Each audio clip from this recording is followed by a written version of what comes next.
الحمد لله رب العالمين والصلاة والسلام على سيد المرسلين وعلى آله وأصحابه أجمعين.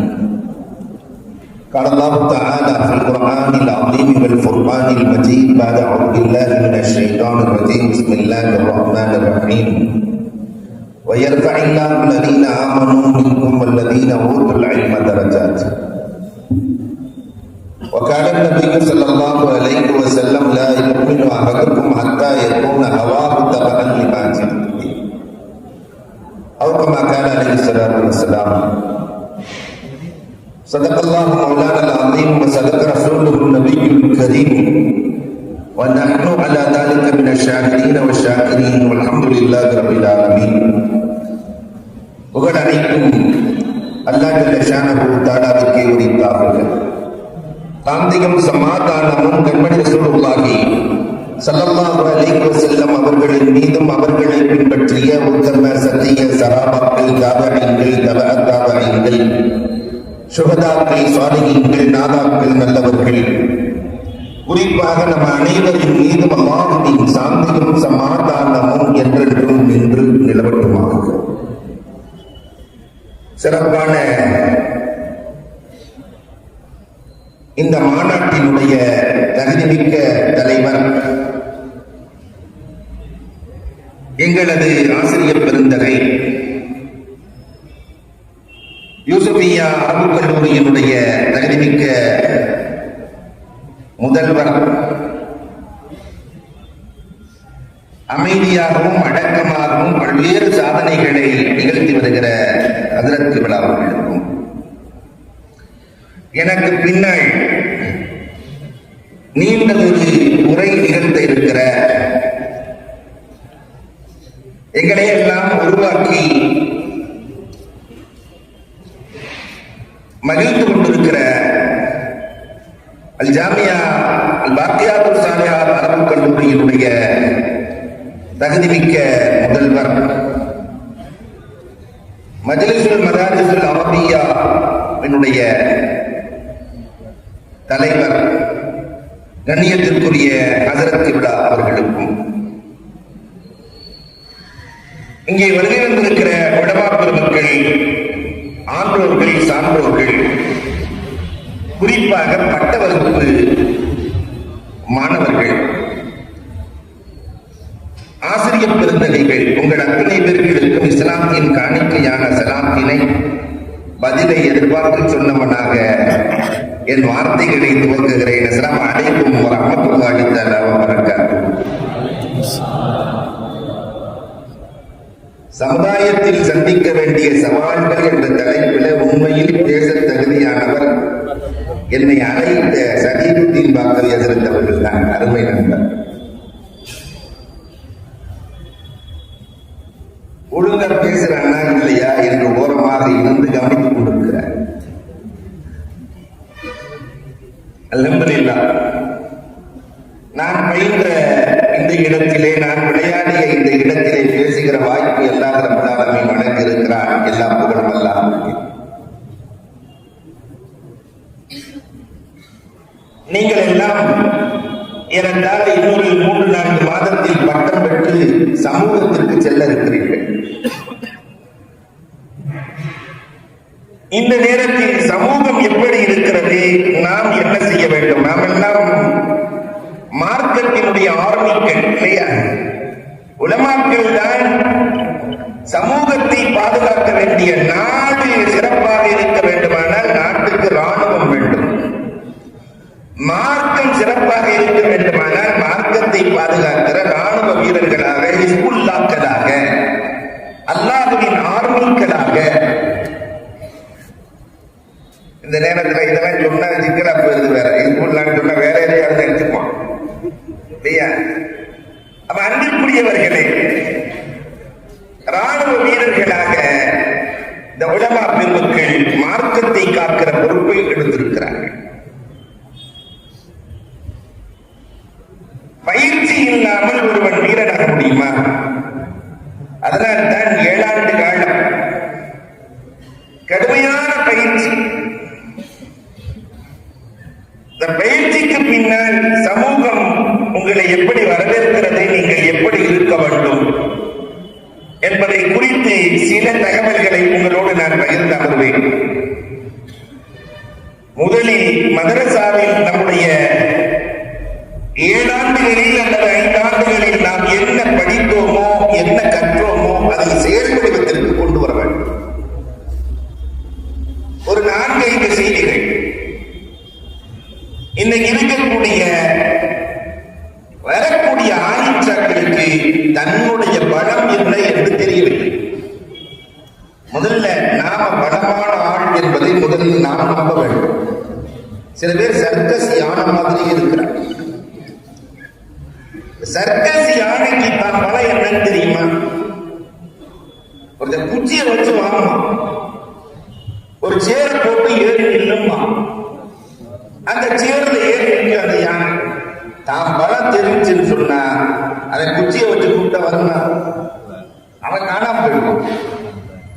இதை போலவே சர்க்கஸ் யானைகளால் நாம் படித்திருக்கிற கல்வி உலகத்தில் ஒரு புள்ளி கூட மாற்ற முடியாத கல்வி. குர்ஆன், ஹதீஸ், இஜ்மா, கியாஸ் உலகத்தில் வேறு எங்கும் கிடைக்காது. மற்ற எல்லா கல்விகளும் மாற்றத்திற்கு உட்பட்டது, என்றைக்கும் மாறாதது இல்லையா நம்முடைய கல்வி. முதல்ல நாம படிச்சிருக்கிறது ரொம்ப ஸ்ட்ராங்கான அப்படிங்கிறத நாம நம்பணும். இந்த நம்பிக்கை தான் சமூகத்தை வழிநடத்துகிற முதல் அச்சாணி. ஆனா அந்த நம்பிக்கையிலேயே நிறைய பேர் பலமிழந்து போயிருக்கிறார்கள். அதுதான் இங்கே பிரச்சனையாக இருக்கிறது. ஒண்ணுமே செய்ய முடியாது, நாம போய் என்ன செய்யலாம் என்று நினைத்தால் ஒண்ணுமே செய்ய முடியாது. கடைக்கு போற ஆளு சாவியை எடுக்கும் போது என்னத்தை விளங்க போகுது, இன்னைக்கு ஒருத்தன் வரமாட்டான், ஒருத்தன் கூட வரமாட்டான். கடைக்கு சாவி எடுக்கும் போதே வாடிக்கையாளர்கள் வர வேண்டும், அவரை எப்படி கவனிக்க வேண்டும், என் கடைக்குள் ஏறியவர்கள் எதுவும் வாங்காமல் இருக்கக்கூடாது என்று நினைத்து சாவியை எடுத்தார். இந்த ஆறா எல்லா இடத்துக்கும் பரவி வாடிக்கையாளர்களை இழுத்து வரும். இதை போல நம்முடைய ஆறா நாம் எங்கே செல்லுகிறோமோ, முதர்ரிஸாகவோ அல்லது இமாமாகவோ எங்கு இருக்கிறோமோ அந்த சமூகத்தை கட்டி இழுக்க வேண்டும். ஒரு முஸ்அப் இப்னு உமைராய், ஒரு அஹ்னஃப் இப்னு கைஸாய் நாம் உருவாக வேண்டும் என்ற அந்த உந்துதலான எண்ணம் முதலில் வேண்டும். இரண்டாவது, ஓதி முடிஞ்சதுக்கு பின்னாடி நடைய மாறி என்ன எல்லாம் தெரிஞ்சுதான் நினைச்சுக்கிறோம். பணிவு, இந்த கல்விக்கான தலைய பணிவு தானே அசல் பணிவு. இந்த பணிவை வாழ்க்கையில் எல்லா காலங்களிலும் கடைபிடிக்க வேண்டும். சமூகம் வித்தியாசமான சமூகம், பின்னால் சமூகத்தை பற்றி சொல்ல இருக்கிறேன். அதனால பணிவு இல்லை என்றால் சமூகத்தில் எதையும் சாதிக்க முடியாது. பணிவு அதைத்தானே 7 வருஷம் கொடுக்கப்படுகிறது. வந்து உள்ள நுழைஞ்சதுல இருந்து மொட்டை அடிச்சு இல்லையா, கரும்புள்ளி செம்புள்ளி ஒண்ணுதான் கொடுக்கறது இல்லை. ஜுப்பா போட்டு எதற்கு தெரியுமா அன்பிற்குரியவர்களே, வெள்ளாடை எதற்கு என்றால் பணிவு இருக்கிற சமூகம் வாழ்க்கையில் துணிவுள்ள சமூகம். பெருமானார் ஸல்லல்லாஹு அலைஹி வஸல்லம் மக்காவின் வெற்றியை பெற்று வருகிற போது நெஞ்சை நிமித்திக் கொண்டு வரவில்லை, பணிவோடுதான் பெருமானார் ஸல்லல்லாஹு அலைஹி வஸல்லம் வந்தார்கள். நமக்கு பணிவு. சில நேரங்களில் இந்த தமிழன் ஒப்பீடு கூட காட்டுவாங்க. நான் அடிக்கடி சொல்வது, கொஞ்சம் கஷ்டப்பட்டோம், பணிஞ்சோம், தொல்லைகளில் கஷ்டங்களில் கொஞ்சம் விட்டுக் கொடுத்து வாழ்ந்தால் எதிர்காலம் சிறப்பாக இருக்கும். இந்த எண்ணெயும் தண்ணியும் பேசிக்கிட்டான். காலையில இருந்து ரொம்ப இறுக்கமா இருக்கிறதுனால சில விஷயங்கள் எல்லாம் சொல்ல வேண்டியது. எண்ணெயும் தண்ணியும் பேசிக்கிட்டான். என்ன இந்த தண்ணி எண்ணெயை பார்த்து சொல்லிச்சான், எனக்கு மேல உன்னைய ஊத்துனாலும் உனக்கு மேல எண்ணெயை ஊத்துனாலும் நீ தானே மேல நிற்கிற. தண்ணிக்கு மேல எண்ணெயை ஊத்துனாலும் எல்லாம் மேல இருக்கும். சொல்லுங்களேன், எண்ணெய்க்கு மேல தண்ணியை ஊத்துனாலும் அதான் மேல. அப்ப என்ன சொல்லிச்சான், வேற ஒண்ணும் இல்ல, நான் தேங்காயா உச்சியில இருந்தேன், என்ன புடுங்கி சூரிய வெயில்ல காய போட்டு கொப்பரை தேங்காவை மாத்தினேன். அதுக்கப்புறம் செக்கில போட்டு ஆட்டு ஆட்டு புளி புளி புளிச்சான். அவ்வளவு கஷ்டத்தையும் நான் பட்டதால் நான் மேலே இருக்கிறேன். 7 ஆண்டு கால கஷ்டங்கள் இல்லையா? இந்த பயிற்சிகள் உங்களை மாத முதலிடத்திற்கு கொண்டு செல்ல இருக்கிறார். நீங்க தான் இமாமத்தில் முன்னாடி போய் நிற்கணும். எல்லா நிலைகளிலும் உங்களை இது வாக்கெடுக்கிறது என்றால் இந்த பணிவை கையால் ஆரம்பித்தால் தோல்வி என்பதே கிடையாது. 5 கிலோவை தலையில வைக்கும் போது லேசா குனியலாம், 25 கிலோவை வைக்கும் போது என்ன கொஞ்சம் குனியலாம். அதே 50 கிலோவை தூக்கும் போது ஒரு கூட தானே போறான். அதே மாதிரி கல்வி சுமை கூட கூட 1ஆம் நம்பராவிலிருந்து 2க்கு வருகிற போது பணிவு கூட வேண்டும், 4க்கு வருகிற போது அதிகரிக்க வேண்டும், 7க்கு வருகிற போது பணிவின் உச்சத்தில் இருக்க வேண்டும். மரங்கள் கூட தலைகளை தருகிற போது தலை நிமிர்ந்து இருக்கிறது, அதுவே பழத்தை கொடுக்கிற போது பணிந்துதான் கொடுக்கிறது இல்லையா? நான் ஆப்பிள் தர்றேன்னு எனக்காவது ஆப்பிள் மரம் மேல இருக்க, நான் வாழை செவ்வாழையை தருகிறேன் என்பதற்காக வாழைத்தாறு மேல இருக்க. பணிவு நீரையும் இங்கிருந்து செல்லுகிற போது நாம் எடுத்து செல்ல வேண்டும். 3ஆவதாக தௌகீருல் உலமா, தௌகீருல் அஸாத்திரா, உஸ்தாதுமார்களை கண்ணியப்படுத்தியவர்களை உலகம் மதிக்கும். ஆசிரியர்களினுடைய கண்ணியத்தை யார் குறைக்கிறார்களோ அவர்கள் சமூகத்தில் அசிங்கப்படுத்தப்படுவார்கள். இது எழுதப்படாத சட்டம். ஆலிம்களை உஸ்தாதுமார்களை தனக்கு கற்றுக் கொடுத்தவர்களை மதிக்கிற வரை இந்த சமூகம் இவர்களை மதிக்கும் இல்லையா? அதாவது காபிலியத் என்பது வேறு, கபூலியத் என்பது வேறு. நிறைய பேருக்கு காபிலியத் இருக்கும், திறமை ஆற்றல் எல்லாம் இருக்கும், ஆனா சமூகம் அங்கீகரிக்காது. இந்த கபூலியத் வேண்டுமானால் ஆசிரியர்களை மதிக்கிற பண்பு வேண்டும், இல்லைன்னா கிடைக்கவே கிடைக்காது. பைசி யார்? அந்த பைசி புள்ளி இல்லாத எழுத்துக்களால் குர்ஆனை எழுதியவர் பைசி. குர்ஆனுக்கு விளக்கம் தஃசீரே சவாத்தியுல் இல்ஹாம் அப்படின்னு கொண்ட, அதுக்கு புள்ளி இருக்காது. அவர் அலிஃபை பயன்படுத்துவார், பாவ பயன்படுத்தியதே இல்லை, ஏன்னா அதுல புள்ளி இருக்கு. தா 2 புள்ளி, ஐயோ வேணான்னு. சா 3 புள்ளி, பக்கத்திலே வராது. புள்ளி இல்லாத எழுத்துக்களில் உலகத்திலேயே தஃசீர் எழுதிய பெருமை பைசியை சாரும். என்ன காரணம் என்னன்னு கேட்கும்போது அவர் சொன்னாரு, லா இலாஹ இல்லல்லாஹ் முஹம்மதுர் ரசூலுல்லாஹ் என்ற கலிமாவில் அல்லாஹ் புள்ளி உள்ள எழுத்துக்களை பயன்படுத்தவில்லை. காரணம், அல்லாஹ்வின் மீதும் ரசூலின் மீதும் ஒரு புள்ளி கூட விழுந்து விடக்கூடாது என்பதற்காக. அதனால்தான் என்னுடைய தஃசீரிலும் புள்ளி விழுந்து விடக்கூடாது என்பதற்காக வேண்டி நான் புள்ளி உள்ள எழுத்துக்களை பயன்படுத்தவில்லை எழுதினது. ஆனா ஆசிரியரை மதிக்காததுனால அந்த தஃசீர் சமூகத்தில் காணாமல் போய் தௌகீர் செய்யவில்லை என்றால், கண்ணியம் செலுத்தவில்லை என்றால், ஆசிரியர்களை மதிக்கவில்லை என்றால் இந்த கல்வியால் எந்த பயனும் இல்லை. 4வது சுய ஒழுக்கம். இந்த கல்விக்கு ரொம்ப அவசியம். சுய ஒழுக்கம். நாம சமூகத்தின் வழிகாட்டிகள், வழிகாட்டுகிற இந்த சமூகத்தின் வழிகாட்டிகள் எப்படி இருக்க வேண்டும் இல்லையா? தான் ஒழுக்கம் இல்லாமல் பிறரை ஒழுக்கமாக நடைமுறைப்படுத்த வார்த்தெடுக்க ஒரு காலத்தில் முடியாது. அதனால சுய ஒழுக்கம். பொய் கூடாது, ஏமாற்றுதல் கூடாது, இட்டுக்கட்டு கூடாது, ரசது கூடாது, புறம் கூடாது, நிறைய. 5வது இபாதத்தில் கொஞ்சம் கூடுதல் கவனம். எல்லாரும் 5 நேரம் தொழுதா நம்ம கொஞ்சம் 7 நேரம் தஹஜ்ஜத்தை தொழுது அல்லாஹ்வை பிடித்துக் கொள்ள வேண்டும். அதற்கு சொன்னாங்களா இல்லையா? தஹஜ்ஜத் தொழுகணும் இல்லையா? இங்க நாங்கள் எல்லாம் அதற்கு நிறைய அடி வாங்கி இருக்கிறோம். அல்ஹம்துலில்லாஹ். அப்ப இபாதத்தில் கூடுதல் கவனம். இந்த 5 நம்மள்ட்ட இருந்துருச்சுன்னா நம்முடைய சொல்லின் அசர் எல்லோருடைய இதயங்களிலும் இறங்கும். ஒன்று, நீங்கள் இமாமாக செல்வீர்கள், அல்லது நீங்கள் முதலீசாக செல்வீர்கள்.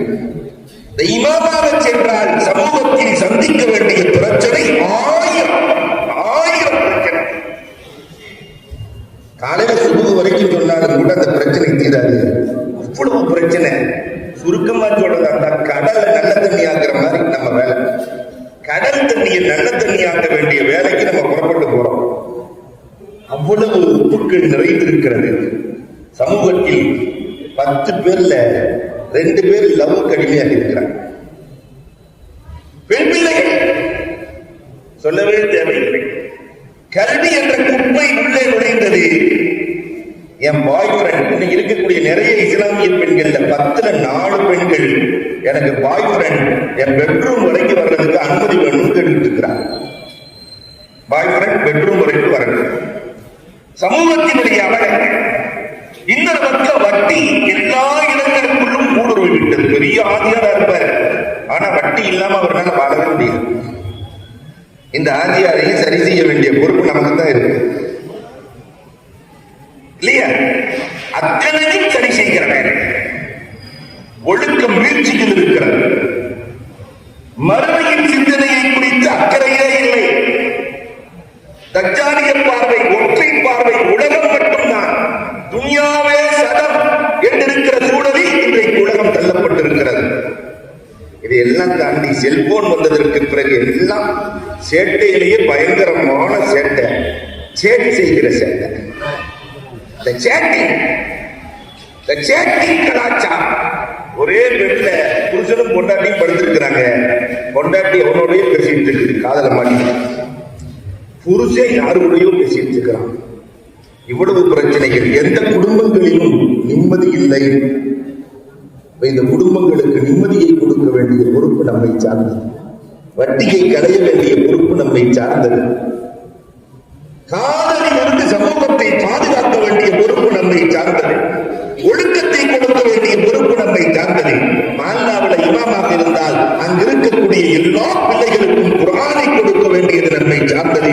அவர்களில் கல்வியாளர்களை, ஆளுநரை உருவாக்க வேண்டிய பொறுப்பு நம்மை சார்ந்தது. எல்லாம் நமக்கு சொந்தம். இதை பற்றி நாளை மறுமையில் நாம் கேட்கப்படுவோம் இல்லையா? அப்ப நாம எவ்வளவு தயாரிப்போடு போகணும் யோசிங்க. எவ்வளவு தயாரிப்போடு போகணும். ஆனா அந்த தயாரிப்பு நமக்கு இருக்கிறதா? இதையும் தாண்டி பல்வேறு இந்தியா போன்ற இடங்களிலே பல்வேறு அரசியல் சார்ந்த பிரச்சனைகள், இந்த சமூகத்தை சர்வசாதாரணமாக தூக்குகிற பிரச்சனை. சின்ன சின்ன குழந்தைகள் எல்லாம் போதைகளுக்கு அடிமை, போதைக்கு அடிமையாகிற சூழல். அந்த சமூகத்தை கட்டி இழுக்க வேண்டிய சூழல். பையனுக்கு காசு இல்லை, இந்த 10 பொட்டணத்தை வித்துரு, அதுல ஒரு பொட்டணம் உனக்கு 9 வித்துரு, ஒண்ணு நீ பயன்படுத்து. பள்ளி கல்லூரி பருவங்களில் போதைக்கு அடிமையாகிற சிறுவர்கள் இன்றைக்கு அதிகரித்து வருகிறார்கள். எப்படி காப்பாற்ற போறோம்? நான் சொல்றது ரொம்ப கம்மி கம்மி கம்மி. இது ஒரு பக்கம் இருக்கிறது. இன்னொரு பக்கம் நமக்கு சம்பளம் கொடுக்கிற அந்த நிர்வாகத்தின் அமைப்பு ஆக மொத்தம் பெரிய ஜகால் நிறைந்த சமூகத்தில் இருந்து நாம் நம்முடைய தலையை கொடுத்திருக்கிறோம் இல்லையா? அது முத்துவள்ளிக்கு, நிறைய முத்துவள்ளிக்கு மார்க்கம்னா என்னன்னு தெரியாது. தாசில் வாங்கிட்டு போனோம்னா அதற்கு நீங்க எப்ப பாலி வாங்கிங்கன்னு கேட்கிறாங்க. அதெல்லாம் சொல்ல முடியுமா? எப்ப பாலி வாங்கிங்கிறது கூட தெரியாது. இப்படி கேட்கிற நிறைய இடங்களும் இருக்கத்தான் செய்கிறது. அஜரத்தினுடைய தஜ்வீஸை பத்தி கொஞ்சம் சொல்லுங்களேன். தஜ்வீஸ் சில பேர் தாவீஸ் தெரியுமா? தெரியல. ஒரு பக்கம் நிர்வாகிகள், அந்த நிர்வாகிகளையும் சாதுரியமாக ஜமானிக்க வேண்டிய சூழல் இருக்கிறார் இல்லையா? நமக்கு ஒண்ணும் தெரியலன்னா ஜமானிக்கிறோங்கிற பேர்ல பயங்கரமா ஜமானிக்கிறாங்க நம்ம இருக்கிறது. அதற்கு போன வருஷம் ரமலான் நோம்பு போயிடுச்சு, இந்த ரமலான் வந்துருச்சு, அந்த ரமலான் நோம்பு என்ன செய்யறதுன்னு கேட்க நம்ம இதுலயே 2ஐ சேர்த்து நீர் பண்ணிருக்கோம்.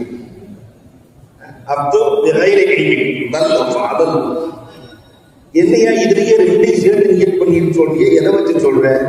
இல்ல தயத்தில் மஸ்ஜித் பஞ்சாயத்துக்குள்ள போனோம்னாக்கா அதையும் பரலையும் சேர்த்து நீர் பண்ணிடுறோம்ல. அதனால இவருக்கு யார் குடிச்சிட்டார், ரெண்டையும் சேர்த்து நியத் பண்ணி என்று கண்டவாறு மார்க்கம் இல்லாமல் தப்பா கொடுக்கக்கூடிய சூழலும் இருக்கிறது. இதையும் தாண்டி வடநாட்டு இறக்குமதிகளையும் சந்திக்க வேண்டியிருக்கிறது எல்லா இடத்துலையும் இல்லையா. நான் ரொம்ப விரிவா சொல்லணுங்கிற அவசியம் இல்லை, இன்னொரு 5 நிமிஷத்துல முடிச்சிருவேன். ஏன்னா 8 மணிக்கு நிகழ்வு முடிக்கப்பட வேண்டும். இவ்வளவு பிரச்சனைகள் சமூகம் இந்த உடமாக்களை விளங்கல, அதை விளங்க வைக்க வேண்டிய பொறுப்பும் நமக்கு இருக்கிறது. விளங்கல. எங்க பேசுறது ரொம்ப அழகா சொல்லுவாங்க, பைத்துல்லா சிறந்ததா கலாமுல்லா சிறந்ததா என்று கேட்பாங்க. எப்பயுமே கேள்வியா தரும், பைத்துல்லா சிறந்ததா கலாமுல்லா சிறந்ததா? பைத்துல்லா என்பது அல்லாவை சார்ந்ததல்ல, அது தனி வீடு, தனி கலாம் நம்மோடு சேர்ந்தது நர்சி. அப்ப பைத்துல்லாவை விட கலாமுல்லா தான் சிறந்தது அப்படின்னு பதில் சொன்னோன்னு அஜர் சொல்லுவாங்க. ஆனா வீடு நம்மை சார்ந்ததல்ல, அந்த பைத்துல்லாவுக்கு ஹஜ்ஜுக்கு போற ஆளுக்கு இந்த சமூகம் கொடுக்கிற மரியாதை அவருக்கு மட்டும் இல்ல, அவர் போற ட்ரெயினுக்கெல்லாம் ஆளப்படும். ஆனா அதை விட சிறந்த கலாமுல்லாவை சுமந்து கொண்டிருக்கிற இந்த இதயத்தை அப்படியே விட்டு விடுவார்கள் என்று அதிரத்தவர்கள் அடிக்கடி சொல்லுவார்கள். இதையும் விளங்க வைக்க வேண்டிய பொறுப்பு நமக்கு இருக்கிறது. இவ்வளவு பொறுப்புகளை சுமந்து நாம் செல்லுகிறோம், நமக்கு இவ்வளவு பொறுப்புகள் இருக்கிறது. அப்ப எவ்வளவு உத்வேகத்தோடு தன்னிறைவோடு இங்கிருந்து புறப்பட வேண்டும். நாம போகும்போதே இல்லையா, இன்னைக்கு சமுதாயத்தினுடைய சூழல்ல நாம எப்படி இருக்கிறோம் சொன்னா, எல்லாரும் பரபரப்பா இருக்கிற நேரத்துல, எல்லாரும் அமைதியா இருக்கிற நேரத்துல இவர் மட்டும் பரபரப்பா இருப்பார். இமாமத்துல பார்க்கலாம், காலையில 4 மணில இருந்து அப்படியே ஊட்டிக்கிட்டே இருப்பார் வீட்டுக்குள்ள, எல்லாம் அமைதியா இருக்கும். ஆனா எல்லாரும் புறப்படுற 9 மணி 8 மணிக்கு தரவாங்க எடுத்துட்டு போய் படுக்கிறதுக்கு போவார். படத்தெல்லாம் முடிச்சுட்டு போய் எங்கடா படுக்கலாம். எல்லாம் பரபரப்பா இருக்கிற நேரத்தில் இவர் அமைதி. எல்லா நேரத்திலும் பரபரப்பாக இருக்கும். வாழ்வது ஒரு முறை, வாழ்வது ஒரு முறை. அந்த ஒரு முறையும் மிக அற்புதமாய் சமூகத்தை கட்டி இழுத்து எல்லாமே தொடர்பு இருக்க வேண்டும். எத்தனை மனநலவாசிகளை, எத்தனை பேர் கல்வியாளர்கள், எத்தனை பேர் ஏழைகள், எத்தனை பேர் வசதி உள்ளவர்கள், எத்தனை பேர் படிக்கிறார்கள். இன்னைக்கு தமிழ்நாட்டில் ஒரு சில ஆளுங்களை பார்க்கிறோம், இந்த வீட்டுல வசதி இல்லை, நீங்க இதை செஞ்சிருக்க. ரகசியமாக பல்வேறு வேலைகள் நடந்து கொண்டிருக்கிறது. அதற்கு காரணம் முடியும் என்ற நம்பிக்கை. இதை நம்ம உருவாக்கும். இதையும் தாண்டி இன்றைக்கு நிறைய கொடிகளின் ஆதிக்கம், கட்சிகளின் ஆதிக்கம் உள்ள வரும். அதையும் சமாளிக்க வேண்டியிருக்கிறது. நிறைய பிரச்சனைகள், நிறைய பிரச்சனைகள். ஆனா அதுக்கு நேரம் இல்லை. அத்தனையும் சமாளிக்க வேண்டுமானால் நான் சொன்ன இந்த 5ஐயும் கடைபிடிக்கிறேன். கடைபிடிச்சுட்டா என்ன நடக்குது தெரியுமா? உலகமே ஒரு 5க்காக அலைஞ்சிட்டு இருக்கு. பெரிய காசு கொடுத்த அலையில் அமெரிக்காவுக்கு எதுக்குடா போற, ஜெர்மனிக்கு எதுக்குடா போற, ஜப்பானுக்கு எதுக்குடா போறேன்னு சொன்னா ரிஸ்க்கு தான். வயிறு இல்லைன்னா அமெரிக்கா போவேன். சாப்பாடு தான், நல்ல வீடு கட்டி நல்ல ஜம்மன் இருக்கணும், அதுக்காகத்தான் பெரிய காசு. ஆரோக்கியத்திற்காக பல கோடிகள் செலவழிக்கப்படுகிறது. இந்த ஆக்சிஜன்லாம் இல்லையா, அது அடிக்கடி சொல்லுவாங்க. முதல்லாம் சரீரத்தில் பேசும்போது கொரோனாவுக்கு முன்னாடிலாம் அஜர்ந்து நல்லா இருக்கிறீங்கன்னு கேட்பாங்க. இப்ப அஜர்ந்து இருக்கிறீங்களான்னு கேட்குறாங்க. அந்த நிலைமைக்கு போயிடுச்சு இல்லையா. அப்ப அந்த ஆரோக்கியம், ஆக்சிஜன் கிடைப்பதற்காக பல கோடிகள் செலவழிக்கப்படுகிறது. நிம்மதிக்காக எங்கேயாவது போய் நிம்மதியா இருந்துட்டு வரலான்னு பல கோடிகள் செலவழித்து ஆஸ்திரேலியாவுக்கு போறான், அமெரிக்காவுக்கு போறான், ஜப்பானுக்கு போறான், சைனாக்கு போறான் இல்லையா. அமைதிக்காக, கண்ணியத்தை தேடுவதற்காக எத்தனையோ கோடிகள் செலவழிக்கப்படுகிறது. நாம் பேர் வரணும், அப்படி முன்னாடி இருக்கணும், பல கோடிகள். கல்வியை பெறுவதற்காக எல்கேஜிக்கெல்லாம் லட்சக்கணக்கில் கொடுக்கலாம். கல்வியை பெறுவதற்காக இந்த சமூகம் பல கோடி செலவழிக்கிறது. ஆனா நாம இந்த 5மே நமக்கு இலவசம் தெரியுமா? உங்களுக்கு இந்த 5மே உலகத்துல நம்ம சாப்பிடுற மாதிரி எவ்வளவுமே சாப்பிட முடியாது. ஆலிம்சார் சாப்பிடுற மாதிரி வாரத்துக்கு 5 நேரம் முடியாது, யாரும் சாப்பிட முடியாது. ஆரோக்கியம் 10 நாள் இவ்வளவு சாப்பிட்டா அட்டாக்கு பூர்த்தி ஆயிடும். நம்ம குரான் ஓதுறதுனால அது எல்லாமே செய்வாங்க. நிம்மதி, சுக்குன்னு டவுன் பஸ்ல நம்ம தூங்குவோம், எங்க படுத்தாலும் தூக்கம் வரும். அவ்வளவு கொசுப்படியில என்ன ஆனந்த தூக்கம் இல்லையா? அவ்வளவு ஆனந்த தூக்கம், நிம்மதி. இவர் போகாம கல்யாணம் நடக்காது, இவர் போகாம தொழு வைக்க முடியாது. முதல் மரியாதை ஆலிமுக்கு தான். மற்ற கலைகளுக்காகத்தான் செலவழிக்கிறார்கள். இந்த கல்வியும் இலவசமாக இருக்கிறது. இவ்வளவு அல்லாஹ் இலவசமாக கொடுத்திருக்கிறான். நமக்கு ஒண்ணு இல்லைன்னு மட்டும் நினைச்சிட வேண்டாம். இந்த சவால்களை எல்லாம் நம் இடத்திலே அல்லாஹ் குர்ஆனையும் ஹதீஸையும் ஃபிக்ஹையும் இஜ்மாவையும் கியாஸையும் கொடுத்திருக்கிறான். நம்மால் முடியும் என்ற லட்சியத்தோடு புறப்படுவோம். இந்த சமுதாயத்தின் பெரிய மாற்றத்தை, தீமைகளை அகற்றி நன்மைகளை ஏறி இந்த சமுதாயத்தை புத்துணர்வு உள்ள சமுதாயமாக ஆக்க வேண்டும்.